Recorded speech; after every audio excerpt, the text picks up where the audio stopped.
नमस्कार। ब्रह्मा जी ने कहा, हे नारद, शिव जी से ऐसा वरदान प्राप्त करके सती अत्यंत प्रसन्न हुई और अपने घर पहुंची। सती की सखियों ने उनके माता पिता को सती का संपूर्ण वृत्तांत कह सुनाया, जिसे सुनकर उनके माता पिता बहुत प्रसन्न हुए। इतना कहकर सूत जी बोले, हे मुनियों, जब देवर्षि नारद ने ब्रह्मा जी से यह कथा सुनी तो वे बोले, हे ब्रह्मा जी, आपके द्वारा वर्णित यह चरित्र सुनकर मेरे संपूर्ण दुख नष्ट हो गए तथा मुझे बहुत आनंद प्राप्त हुआ है। अब इसके आगे और कुछ घटना हुई उस पर भी प्रकाश डालिए। हे पिता, आपके समान शिव जी की पूजा करने वाला संसार में कोई और नहीं है। नारद जी के वचन सुनकर ब्रह्मा जी बोले, हे नारद, जब मुझको यह वृत्तांत मालूम हुआ तो मैं प्रसन्न होकर शिव जी के पास गया। वहां हाथ जोड़कर उनकी बहुत स्तुति की तथा निवेदन किया कि मुझे अब आज्ञा दे। शिव जी ने उत्तर दिया, हे ब्रह्मा, सती से तुम्हारी बहुत आराधना की है। सती ने तुम्हारी बहुत आराधना की है तथा हमने उनको वर दिया है। सो तुम दक्ष प्रजापति के पास जाकर कहो कि वह हमारे विवाह की तैयारी करें। यह कहकर शिव जी ने मुझे विदा किया। मैं उनकी आज्ञा पाकर दक्ष के पास पहुंचा तथा शिव जी की आज्ञा उन्हें कह सुनाई। यह सुनकर दक्ष शुभ लग्न का विचार कर विवाह की सामग्री एकत्र करने लगे। उन्होंने रत्नों सहित शिव जी के पास लग्न भेजा तथा यह समाचार सबको कहला भेजा। यह देखकर गण अत्यंत प्रसन्न होकर इधर उधर दौड़ने लगे। दोनों ही ओर से पूरी पूरी तैयारी हुई। इसके बाद शिव जी बारात लेकर दक्ष प्रजापति के नगर की ओर चले।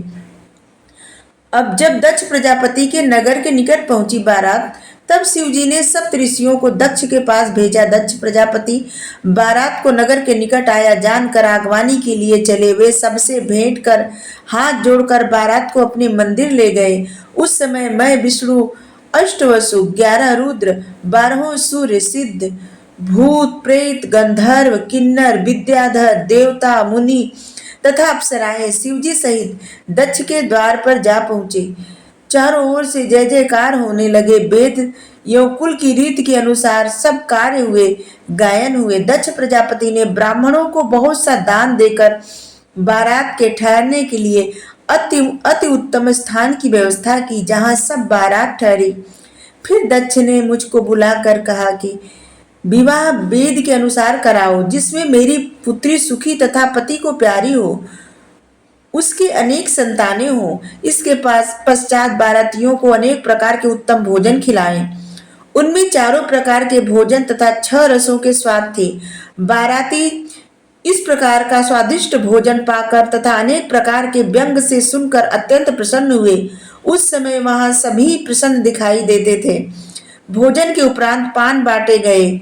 सब लोग शिव जी की स्तुति करने लगे। भोजन आदि से निवृत्त होकर लग्न ठहरा कर शिव जी के आगमन की सूचना भेजी।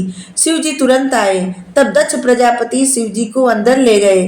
उन्होंने प्रसन्न होकर सर्वप्रथम शिव जी के चरणों का स्वयं धोया, सोने की चौकी पर बैठाया। मैंने सब कार्य समयोचित किया तथा सती को बुलाया।